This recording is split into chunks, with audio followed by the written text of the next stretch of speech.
एक परिवार में 4 कत्ल हो जाते हैं। जिनकी हत्या हुई थी उसमें माँ, 2 बेटी और उनका बेटा। जैसे ही घटनाक्रम होता है तभी पुलिस इस पूरे मामले की जांच में लग जाती है। और जांच में पुलिस जब लगती है तो पुलिस को एक डायरी मिलती है। उस डायरी में एक लड़की की डायरी थी। उसमें जीवन के उसके जितने संबंध उसने किसी व्यक्ति के साथ बनाए थे उसका जिक्र उसमें पूरे घटनाक्रम का उसमें किया गया था। और इसके अलावा पुलिस को कोई भी सफलता नहीं मिलती है। लेकिन इस घटना के 11 महीने बाद जो कातिल होता है वो पकड़ा जाता है। और जो कातिल पकड़ा जाता है, जो पूरे घटनाक्रम के बारे में बताता है, वो एक इतना हीनियस क्राइम जो होता है एक व्यक्ति कैसे कर सकता है, इसको सुनकर आप विचार करने पर मजबूर हो जाएंगे। दरअसल वो बताता है कि वो जाति से ब्राह्मण है, लेकिन उसने खतना की हुई है। नमस्कार, मैं हूं आपके साथ प्रताप आर्य। और जिस कहानी को लेकर, जिस मिस्ट्री को लेकर आपके साथ हम जुड़े हैं, वो बड़ी हीनियस है, बड़ी खतरनाक है, बड़ी खौफनाक है। उत्तर प्रदेश में एक जिला है गोरखपुर। गोरखपुर के शाहपुर थाना क्षेत्र में एक मोहल्ला पड़ता है झरना टोला। उस इलाके में फौजी का परिवार रहता है। फौजी के परिवार में उसकी पत्नी, उसकी 2 बेटियां और एक बेटा। बेटे की उम्र लगभग 10 साल है। और फौजी जो होता है वो अपनी ड्यूटी पर था। लेकिन ऐसा एक अजीब घटनाक्रम होता है, फौजी अपनी पत्नी से बात करना चाह रहा है, लेकिन लगातार कॉल करने के बावजूद भी उसकी पत्नी से बात नहीं हो रही थी। जब ये ऐसा एक घटनाक्रम पूरा चलता रहता है तो फौजी जो होता है वो लगभग 17 से 18 बार अपनी पत्नी को कॉल करता है। लेकिन उसके बाद जब उसकी पत्नी से नहीं होती है तो बड़ा दुखी हो जाता है। वो समझ नहीं पाता है कि आखिर हो क्या रहा है। तभी वो अपने साले को फ़ोन करता है और वह साले से कहता है कि तुम्हारी बहन फ़ोन नहीं उठा रही है, एक बार आप जाओ और मेरी बात अपनी बहन से कराओ। साला कहता है कि मैं आज बाहर हूँ, मैं कल जाऊँगा और आपकी बात जो है मैं करा दूँगा। 31 जुलाई की बात थी। 31 जुलाई 2015 को जो उसका साला होता है वो उस झरना टोला मोहल्ले में पहुँचता है जहाँ उसके बहन की शादी हुई थी, जहाँ उसके जीजा घर था।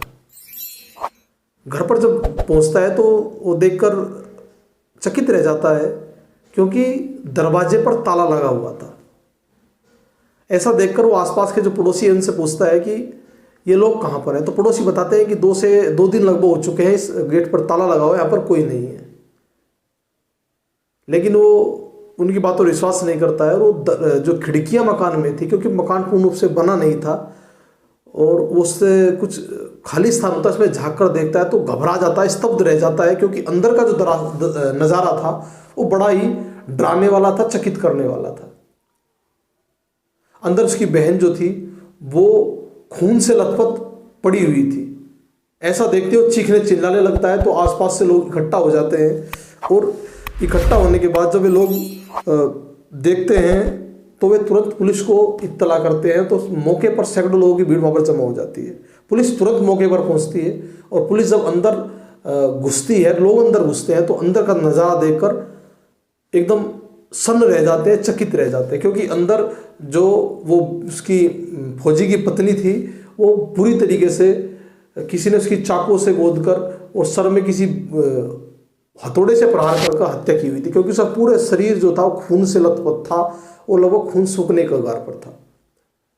इसके बाद जो लोग वे कमरे में दाखिल होते हैं, देखते हैं कि उनका बेटा जो है वो उल्टा बेड पर पड़ा हुआ है और उसकी भी किसी ने हथौड़े से वार करके हत्या की हुई है। उसी के पास में उसकी बहन जो है उसी की हत्या किसी ने की हुई थी।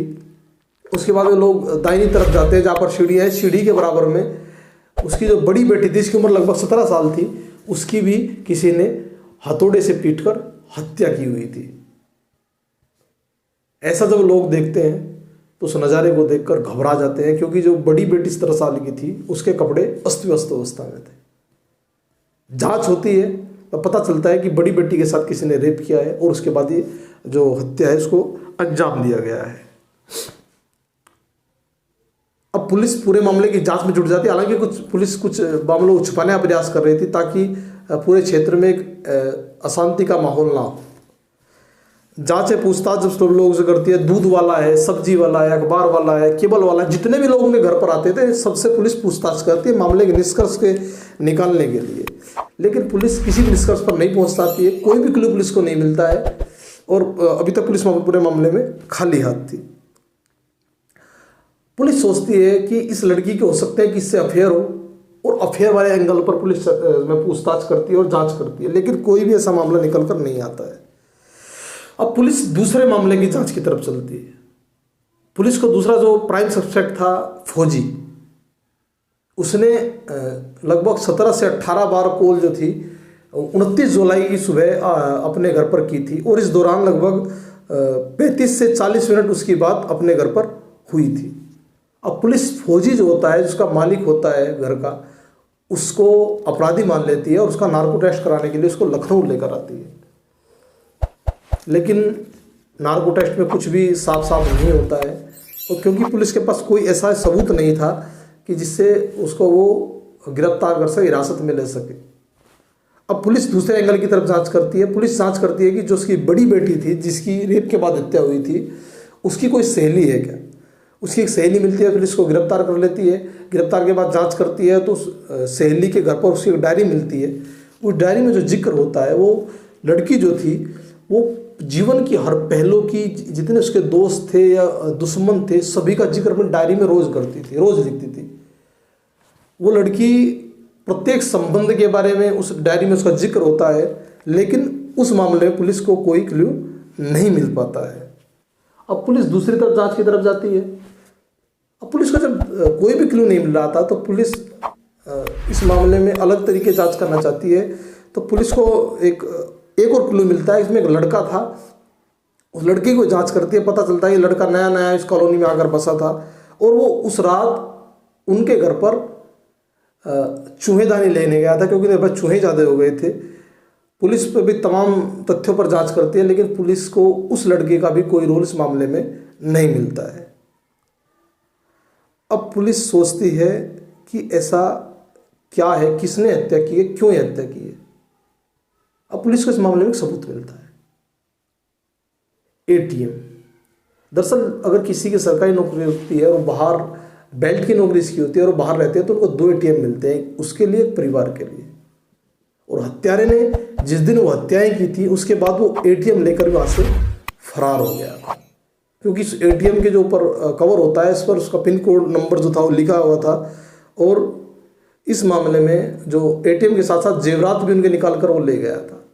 अब पुलिस को एक इतना महत्वपूर्ण क्लू मिलता है जिसमें 3 ट्रांजैक्शन उस एटीएम के माध्यम से होती हैं और तीनों ट्रांजैक्शन अलग अलग जगह से होती हैं, संत कबीर नगर, बस्ती और गोरखपुर।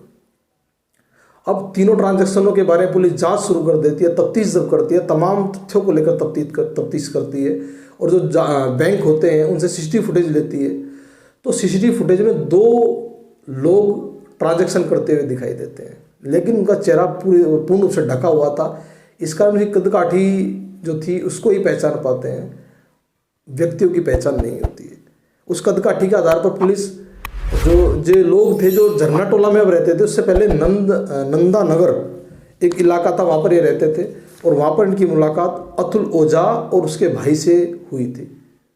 अतुल ओझा और भाई का जो चेहरा था, वो जो कदकाठी थी, वो इन जो सीसीटीवी फुटेज में चेहरे आए थे उनसे मिलता जुलता था कहीं ना कहीं।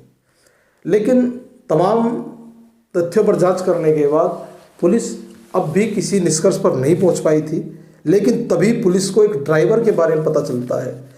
ये ड्राइवर जो था, इसका नाम अरुण दीक्षित था। प्यार से लोग उसे बबलू भी कहते थे, महाराज भी कहते थे और बाबा भी कहते थे।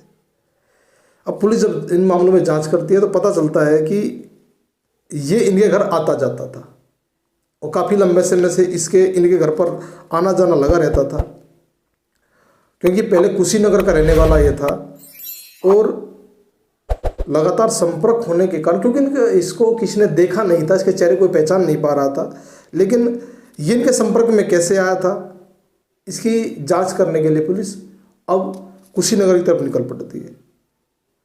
अब इसके फ़ोन की लोकेशन ट्रेस किया जाता है। अयोध्या में रामनवमी के दिन इसकी लोकेशन मिलती है, लेकिन 10 लाख लोगों की भीड़ में इसको ट्रेस कर पाना, पकड़ पाना कहीं ना कहीं पुलिस के लिए नामुमकिन था और पुलिस टीम गठित कर रह जाती है। इसके बाद इसकी लोकेशन लगातार तेलंगाना, उसके बाद हरियाणा, अलग अलग जगह पर इसकी लोकेशन पुलिस को ट्रेस करती है तो मिलनी शुरू हो जाती है। अब ये एक दिन इसकी कोई भाभी महिला जो दोस्त थी उससे बात करते हुए बताता है कि इसकी लुधियाना में कहीं पर गार्ड की नौकरी लग गई है। तो पुलिस लुधियाना पहुंच जाती है, वहाँ पर जांच करती है, वहाँ पर ये नहीं मिल पाता है। इसको जानकारी नहीं दी कि पुलिस को ढूंढ रही है। इसके बाद ये गोरखपुर में एक दिन आ जाता है और तभी मुखबिर जब पुलिस को सूचना देता है तो पुलिस को गिरफ्तार कर लेती है। जून 2016 की ये बात थी कि घटना को हुए लगभग 11 महीने बीत चुके थे और 11 महीने बाद पुलिस को मुखबिर केस पे गिरफ्तार कर लेती है। अब ये जो खुलासा करता है वो बड़ा चौंकाने वाला खुलासा था।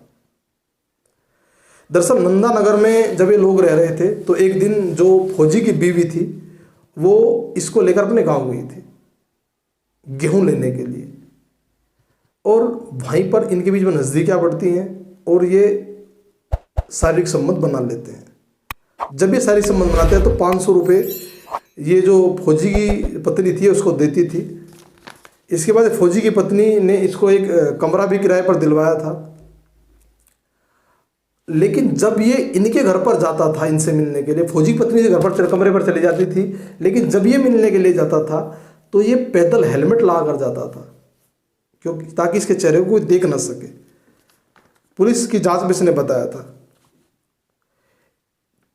एक बार ये जो अरुण दीक्षित था इसने फौजी की पत्नी से कुछ पैसे उधार ले लिए और ये पैसे लौटा नहीं पाया तो पुलिस जो फौजी की पत्नी इसने दबाव बनाया और एक दिन रास्ते मिल गया। 29 जुलाई 2015 को ये दोबारा इनके घर पर आता है, क्योंकि ये पत्नी कहती है कि आप जब से पैसे मैंने तुमको उधार दिए तब से तुमने मुझसे मिलना बंद कर दिया है। बस ये बात को ध्यान में रखते हुए 29 जुलाई 2015 को दोबारा से फौजी घर आता है और रात में इन्हीं के घर पर रुक जाता है। महिला ऊपर छत पर अपनी बेटी के साथ लेट जाती है और ये एक अलग बैठक जो होती है इसमें यहाँ पर लेट जाता है। सुबह के समय जो फौजी की पत्नी थी वो 3:30 बजे लगभग उतर कर ऊपर से नीचे आती है और ये उस फौजी की पत्नी संबंध बनाने के लिए आतुर था। जो टेम्पो ड्राइवर था इसका नाम अरुण दीक्षित, महाराज, बाबा, बबलू भी इसको लोग कहते थे। संबंध बनाने के दौरान तो फौजी की जो पत्नी है वो उसे कहती है कि पहले मुझे उधार लौटाओ और उसके बाद भी कोई बात करेंगे, और उनके आपस बीच में झड़प हो जाती है। झड़प के दौरान फौजी की पत्नी इसको लात मार देती है। लात जब वो मारती है इस बात से गुस्से में तिलमिला जाता है और पास में रखे हथौड़े से वार करके ये उसकी हत्या कर देता है। जैसे ये उसकी हत्या कर देता है, हत्या करते हुए जो 10 साल का इनका बेटा था वो उसको देख लेता है और वो चीखता ना चिल्लाता है वापस अपने कमरे में चला जाता है, जहाँ पर ये जो अरुण दीक्षित था जाकर उसकी भी हथौड़े से वार कर हत्या कर देता है और जो छोटी बेटी इनकी लेटी हुई थी उसकी भी हथौड़े से वार कर हत्या कर देता है। इस दौरान जब बड़ी बेटी ऊपर से नीचे आती इसको दिखाई देती है तब उसकी भी ये ऊपर से नीचे खेल लेता है और इसकी भी सर पर हथौड़ा मार देता है और गंभीर अवस्था में उसके साथ रेप करता है और उसकी भी बुरी तरीके से वार करके हत्या कर देता है।